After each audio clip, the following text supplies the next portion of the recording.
Hi everyone, my name is Tamara Bartmus. I am the founder of the website, thelightsomelife.com. I am also a life coach and a Simply Health practitioner. And today I want to share with you a principle I learned while reading a book this week that I think has changed so much in my life that I felt it was valuable enough that I wanted to make a video and I wanted to share it with you. When I started thelightsomelife.com, I started it with the intention that I would share things that had brought light to my life, that had resonated with me as truth, and that had provided opportunities for growth and for development that were blessing my life, and I wanted to share that with others.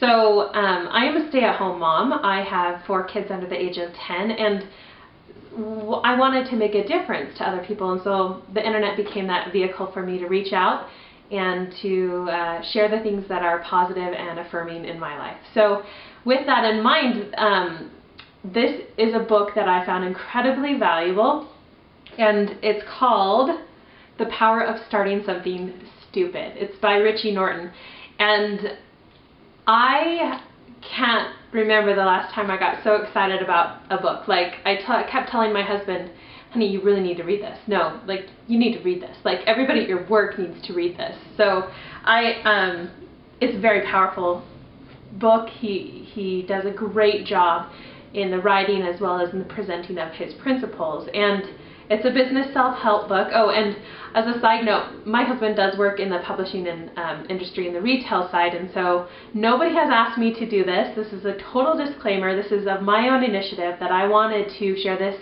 book because it is so valuable. It has been such a game changer for me that I think it will be for you too, and that's why I've chosen to share what I've learned. The principle that I want to share with you is this, that when we start something in the smartest way or ways possible, we always finish with something that's incredibly satisfying. This for me is an important thing just because of my track record of starting and not finishing. I'm good at that. I have so many ideas. I'm brimming with ideas, but I also have so many ideas that a lot of the time I sort of get paralyzed and I don't move forward.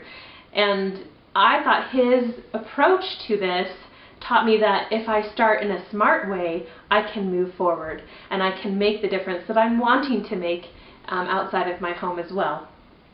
When my husband brought home this book one night, he laid it on the counter while I was at the kitchen table and I was picking up some stuff or something, and I saw the cover, and of course the cover is intriguing. The power of starting something stupid, like, that's a catchy title.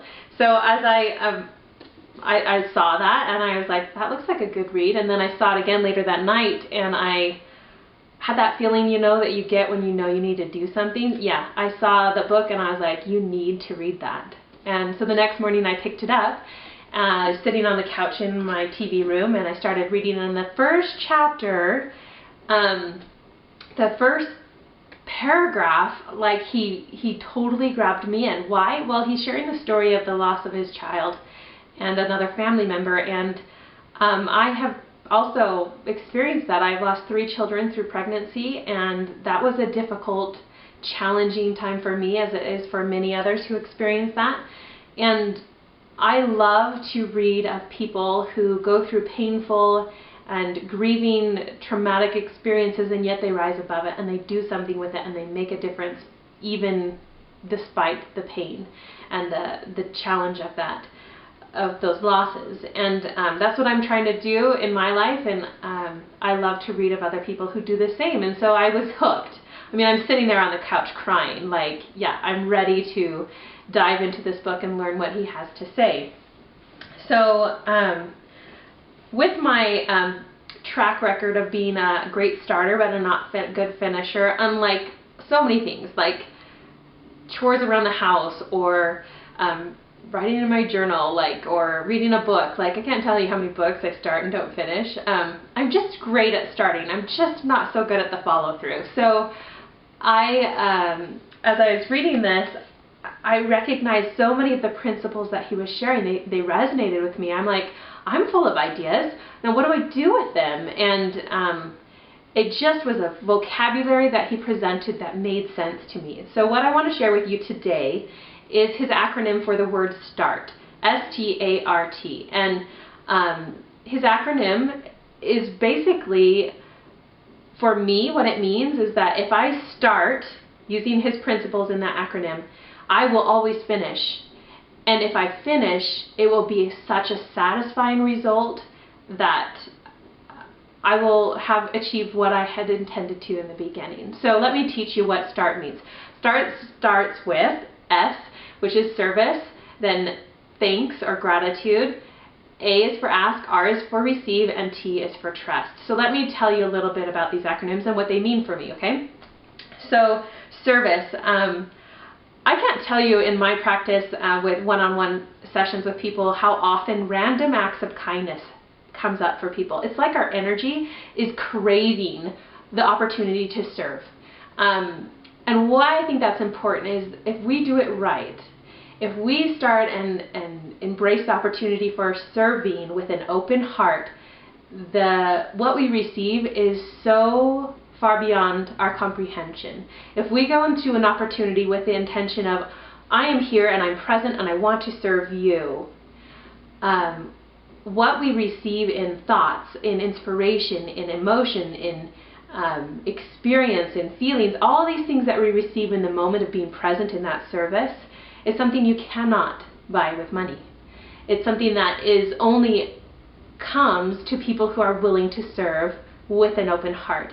And how else to start something, start your stupid idea, than to serve. And so that's how you start, is you look for ways to serve. The second is being grateful or showing thanks. Another thing that comes up quite frequently in sessions with people is this need for gratitude. It's like our body and our spirit is just craving this feeling, this emotion, this vibration, frequency, whatever you want to call it. This needs to be part of who we are. Gratitude. It's a powerful, powerful thing. And if we can carry that with us all day long, we are going to be on a powerful and great road to success in whatever you choose.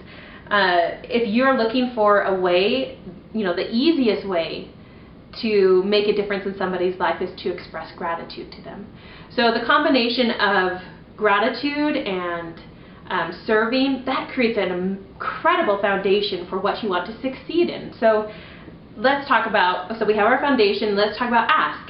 Ask and receive, they sort of go hand in hand, and ask in our culture a little bit has become sort of like demand and take, or I expect to receive it, so give me it now and I want it. Like, it just is not, that's not what I'm trying to get across. What I want you to understand about what he's teaching about ask is that we come with a very humble, teachable attitude, that we recognize that there are others who are more wise than us, and that we can ask questions, not just of people, but of God. Why not? He is all-knowing. We can reach out to him and receive that kind of direction as well. And when we ask, we have to be willing to receive.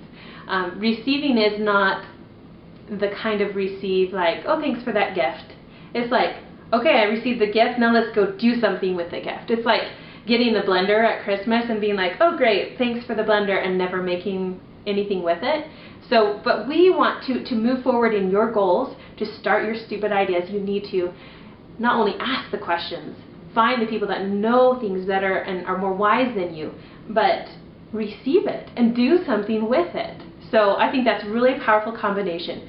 So we have our start, which is serve, thank, ask, and receive. And then the last one is trust. I think trust is an undervalued commodity in our world. I think there's so many people that have trust issues.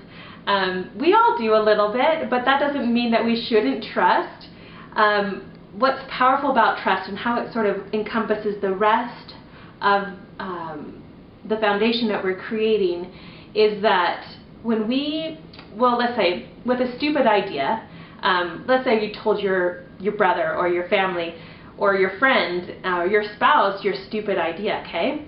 And they start being critical of it. They start judging you. They start saying, well, how are you going to do that? You don't have the time. You don't have the money. How are you going to do that? You don't even have the education on that.